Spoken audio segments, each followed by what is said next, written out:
And we're back. It is Casual Friday. Hopefully next Monday I'll dress up a little bit more to get us in the feel of being in class. However, today's Casual Friday, so I'm wearing my favorite old Texans hat, starting with Roman numeral 4 today. Over there. Over there referring to Europe. If you have your books, go ahead and get them out and turn to page 406. 406, this is Roman numeral 4, American forces over there. So if you remember, the United States did not join World War I until 1917. So they joined in much later than the other Allied forces. And so these Americans are going to be somewhat of a breath of fresh air. That's uplifting the Allied forces over in Europe, and they're kind of going to be the tipping point in World War I. So let's talk about the American forces. The American force was given a nickname or a title, the American Expeditionary Force, otherwise known as the AEF. Now, the American Expeditionary Force was a part of the Allied powers, but the AEF was a specific name that was given to the American Army. What's important to know is that John J. Pershing was the leader of the American Expeditionary Force. However, he was not the supreme commander of Allied forces. He was only in charge of American troops. The man in charge of all of the Allied forces was Marshal Ferdinand Foch. He was French, and he was the supreme Allied commander. So I guess the best way to explain this chain of command is that the man in charge of junior high would be Mr. Rainey. So he would be like General Pershing. He's in charge of his unit. But Mr. Rainey also has a boss, the man who's in charge of the entire school, all of the different departments, Dr. Nave. So Dr. Nave would be like Marshal Ferdinand Foch. So that's kind of the chain of command there. If I ask you a question on a quiz or test, who was the leader of the American Expeditionary Force, you would say General John Pershing. If I were to ask you who was the supreme Allied commander, you would say Ferdinand Foch. Now, the Americans, they had nicknames. Not only were they called Yanks or Yankees by the European forces over there, they were also called Doughboys. And there's a good amount of theories as to why they were called Doughboys, one of which is, of course, that they ate a lot of donuts while they were over there. But Doughboys was the nickname given to American troops. You have also African-American troops who were fighting in World War I. The most famous group was the Harlem Hellfighters, and they were a famous African-American battalion that fought valiantly and were noted for their bravery over in World War I. Now, what you need to know about the AEF and their impact in World War I is that they fought as a separate force.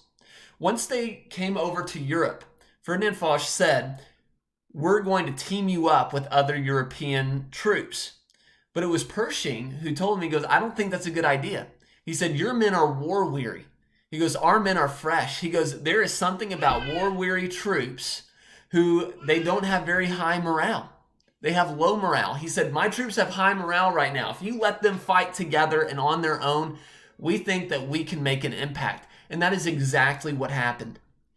Pershing was exactly right. Once the American forces came to Europe, they fought together and separately, but they were extremely effective. And Foch, it was even mentioned in your textbook, he put them in the worst spots imaginable.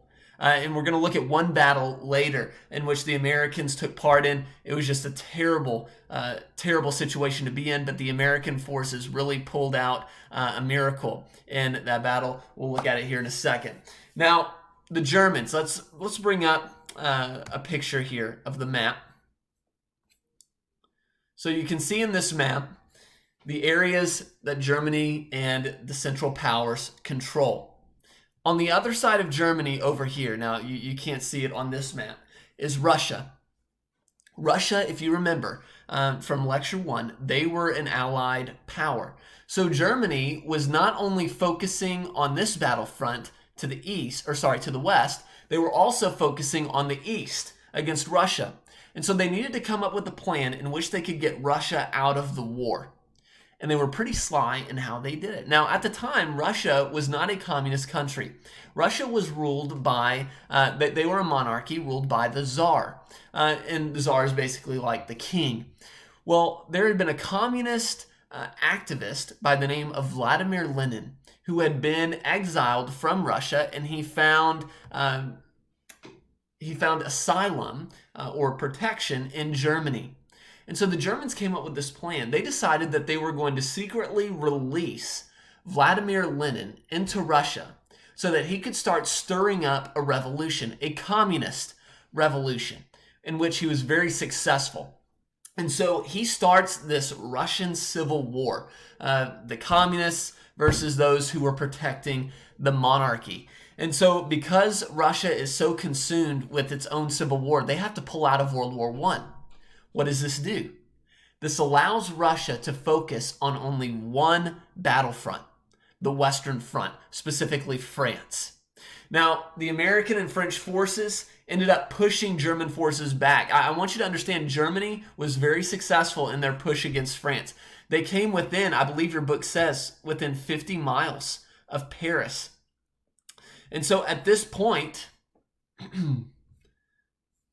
American and French forces, their goal is to push Germany back. You got to dig your heels in. As my old football coach used to say, pin your ears back, okay? And you got to fight back. And that's what the American and French forces did, and they were extremely successful, but it was not easy going.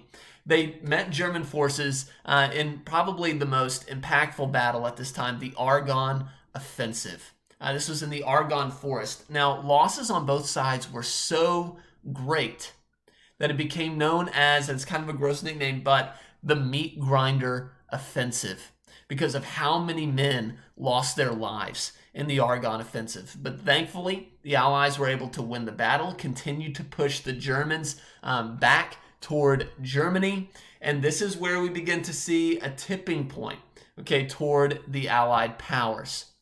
Now let's talk about one specific American soldier who made his name in World War I, and that was Alvin York. Alvin York was a Tennessean who was reluctantly drafted, and interestingly enough, it says in your notes, he didn't believe in killing people, and that was because he believed very strongly in the Ten Commandments, and especially the one that said, thou shalt not kill. Now, you might think, wow, this guy was strictly moral, extremely strict. Wasn't always the case. In fact, Alvin York, before he became a Christ follower, he was a drunkard. And he was known around his town and his area as the town drunk. But he came to know the Lord.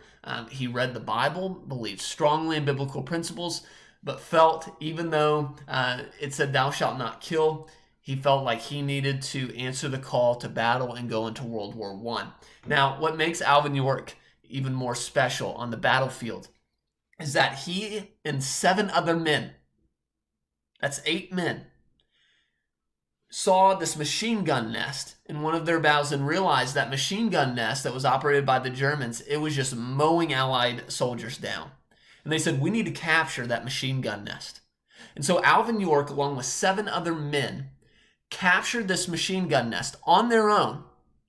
And in doing so, were able to capture 4 officers and 128 soldiers.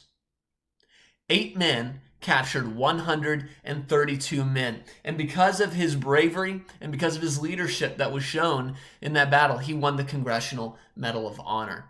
Now, Allied troops destroyed the remaining German resistance. Germany ended up surrendering at 11 a.m. on November 11th, the 11th hour of the 11th day of the 11th month. I remember in college, I had a chapel service on November 11th, but it was 2011. And I remember he was saying, 11, 11, 11. That's all I remember. And we were, of course, talking about Armistice Day as well. But what you need to remember about Armistice Day is that it was on the 11th hour of the 11th day of the 11th month. And interestingly, people began to call this war the war to end all wars.